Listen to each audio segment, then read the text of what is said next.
Hey, what's up? It's time for another reaction video. These things are fun. So today we've got a gal talking about a 12-3-30 workout. I'll tell you what that is. Let's see what she has to say. Maybe she'll tell you what it is. Here we go. I used to weigh 30 more pounds than I do right now. I've been able to keep the weight off for about 2 years now, and I'm going to teach you how I did it. So here's me before. I don't diet. I don't calorie count. Here is a recent picture of me for reference. Okay, how did I do this? Literally all you need is a treadmill. You put it on an incline of 12, a speed of 3, and for 30 minutes, as many times as you can a week. I do it about 5. 12-3-30. I used to be so intimidated by the gym and it wasn't motivating, but now I go, I do this one thing and I can feel good about myself. Plus I feel like I look snatched and this is like all I do. And I look forward to it. It's my me time. So period. Let's talk about that. So the idea of walking on a treadmill for that amount of time needs to be couched with the concept of how many calories you might burn doing that. So I weigh about 175 pounds, give or take on a good day, whether or not I've had cheesecake. And if I walk at a 12% incline on a treadmill for 3 miles or for 30 minutes, 3 miles per hour, I would burn, based on the average calorie calculator, anywhere in the range of about 250 to 300 calories. Let's say 275 calories. The actual number of calories burned can vary slightly based on individual factors like your muscle mass, your metabolic rate, the efficiency of the movement when you're on the treadmill. That's based on my rough knowledge of food is the equivalent of a pretty small cookie, right? So I'm walking for 30 minutes and I'm burning a cookie. I could walk for an hour and burn maybe half of my lunch. So you're not going to be burning a ton of calories during this effort, although I will tell you that it is a good steady state aerobic type of exercise. Walking on a treadmill for 30 minutes, 3 miles per hour, 12% incline, gets you into the gym or gets you moving. I think this is a fantastic place to start. It will build stamina. As I've written about in my book, Boundless, there are other components of aerobic function that go beyond stamina. There is VO2 max. This workout will not build VO2 max. You must do shorter efforts that are 4 to 6 minutes in duration max at maximum sustainable pace to trigger your VO2 max for a few rounds. Classic workout would be 4 minutes at high as intensity as you can go with 4 minutes of recovery 4 times through. Right? That's a classic VO2 max workout.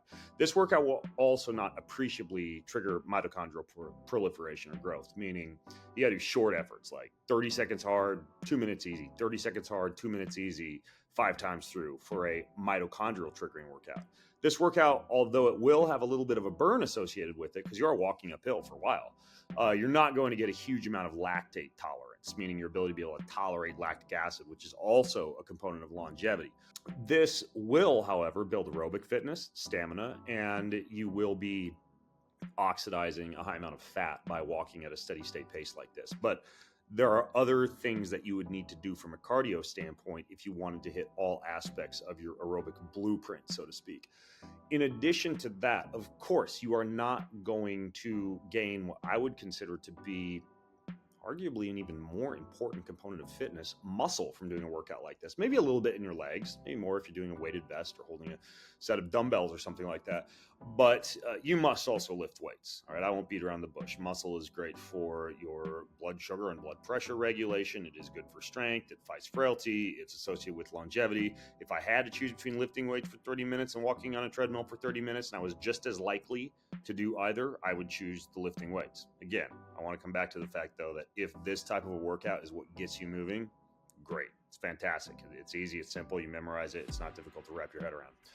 The other thing that you should know about is that if you are going to walk on a treadmill for 30 minutes, varying the speed and varying the incline is going to result in a lower overall risk of overtraining injuries, right? Moving the same muscle at a chronic repetitive motion multiple times per week. So for example, you could do the first 2 minutes on a 10% incline at a speed of 4, and the second 2 minutes at a 10.5 incline at a speed of 3.8, and the next 2 minutes at a 11% incline and a speed of 3.5. You get the idea. So you can vary the incline and the speed and get a little bit more of an impact on the type of gait that you are engaged with, the type of muscles you're engaging, although we've established that treadmill is not going to result in appreciable muscle growth, and also keep yourself from getting the potential for some hip tightness, knee tightness, etc., from walking at the same incline and the same speed over and over again.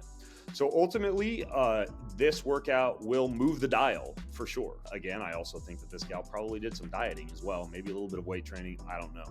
But it's good, it's a good start.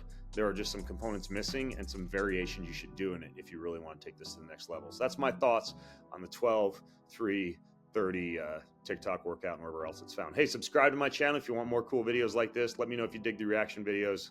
I'll keep doing them.